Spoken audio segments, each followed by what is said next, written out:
Welcome to Democracy Now!, democracynow.org, the War and Peace Report. I'm Amy Goodman. A federal judge in Maryland has blocked parts of President Trump's most recent travel ban, dealing a second blow to Trump's effort to block citizens from 8 countries from entering the United States. In Wednesday's ruling, Maryland District Judge Theodore Chuang said President Trump's own words convinced the judge that the latest ban is a, quote, inextricable reanimation of the twice-enjoined Muslim ban. This ruling comes only one day after a federal judge in Hawaii blocked most of the latest version of the travel ban just hours before it was set to take effect. The 2 rulings temporarily halt the parts of the ban that would have blocked all citizens from Iran, Libya, Syria, Yemen, Somalia, and Chad from entering the United States. Both the Maryland and Hawaii orders do allow the part of the ban blocking some North Koreans and Venezuelan government officials to go into effect. This is Trump's 3rd proposed travel ban and the first to include Chad, a small African nation that's been an ally to the United States. More details have now surfaced to show that it appears Chad was included in part because it had run out of special passport paper and therefore failed to submit a recent sample of its passports to the U.S. Homeland Security Department. We'll have more on the rulings blocking Trump's latest travel ban later in the broadcast. In Somalia, thousands of people poured into the streets of the capital Mogadishu Wednesday to protest the massive bombing Saturday that killed more than 300 people and wounded 400 more.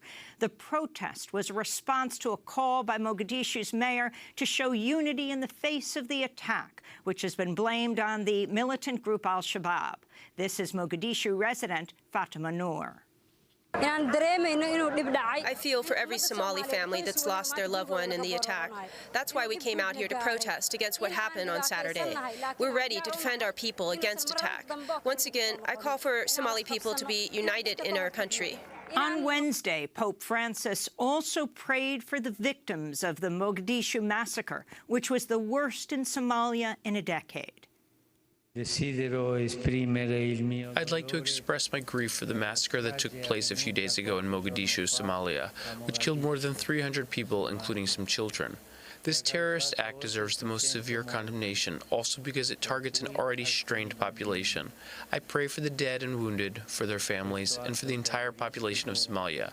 I beg for the conversion of those who commit violence and encourage those who work with enormous difficulties. In Afghanistan, at least 43 Afghan soldiers have been killed in a Taliban attack on an army base in southern Kandahar province.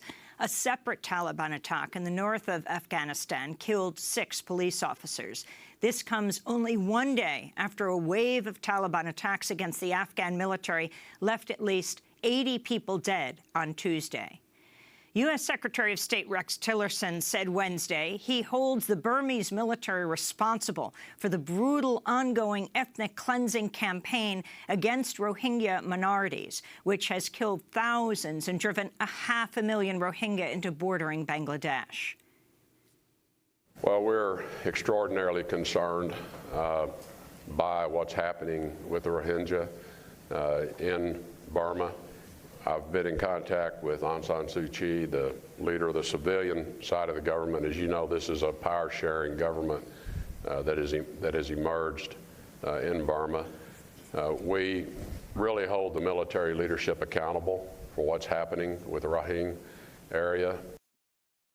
Human Rights Watch and other groups have called on the UN Security Council to impose an arms embargo against Burma over the ongoing violence. Israel remains one of the major weapons suppliers to the Burmese military. In Washington, D.C., controversy continues to grow over how President Trump treats the families of U.S. soldiers killed in combat. The Washington Post reports President Trump called the father of a soldier who died in Afghanistan and promised him $25,000 from Trump's personal account. But Chris Baldrige, the father of Army Sergeant Dylan Baldrige, says the White House instead sent him a condolence letter with no check included. After questions from reporters, the White House now says the check is in the mail. This comes as President Trump continues to face criticism for reportedly telling Maisha Johnson, the widow of U.S. Army Sergeant LaDavid Johnson, who was one of the 4 Green Berets who died in Niger, quote, "He knew what he signed up for, but when it happens, it hurts anyway," Trump reportedly told her. Attorney General Jeff Sessions testified to the House Judiciary Committee Wednesday as part of the ongoing investigation into whether the Trump campaign colluded with Russia to sway the 2016 presidential election.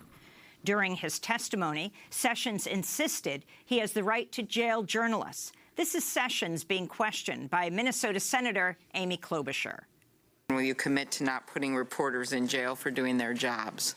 Well, I don't know that I can make a blanket commitment to that effect, but I would say this. We've not taken any aggressive action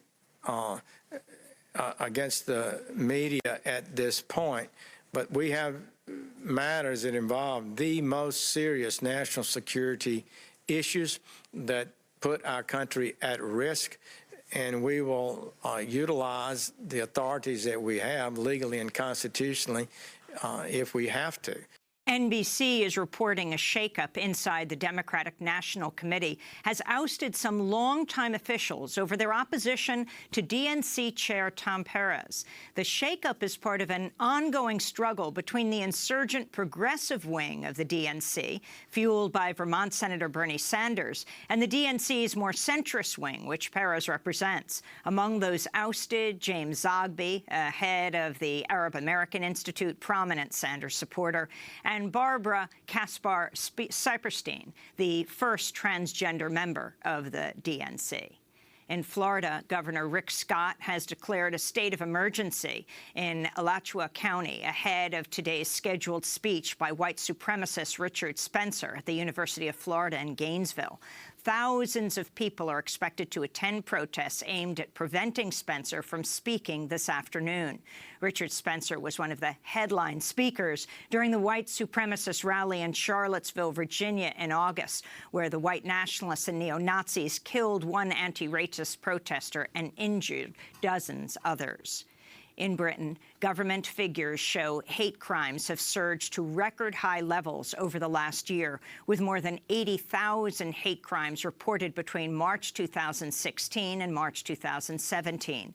The researchers said the increase in hate crimes was fueled by the Brexit vote to leave the European Union, as well as the terrorist attacks in London and Manchester. About 80% of the attacks were racially motivated. In the West African nation of Togo, soldiers shot dead at least 4 protesters Wednesday during the latest round of mass protests demanding an end to the decades of rule by the Grasingbe family dynasty. Wednesday's protest was the latest in months of massive demonstrations demanding that the president's ouster and the reinstatement of constitutional term limits in Togo. In Mexico, the Zapatistas have nominated indigenous activist Maria de Jesus Patricio Martinez to run for president in the upcoming election, July 2018.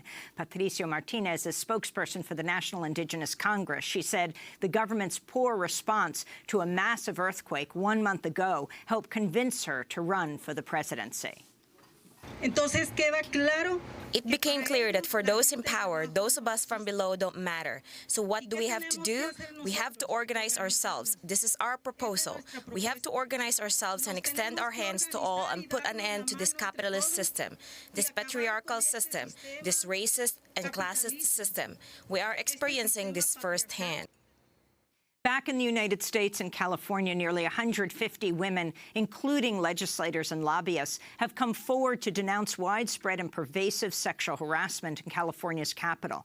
In a letter, the women write, quote, "As women leaders in politics in a state that postures itself as a leader in justice and equality, you might assume our experience has been different. It is not. Men have groped and touched us without our consent, made inappropriate comments about our bodies and our abilities. They've leveraged their power and positions to treat us however they would like," the women wrote.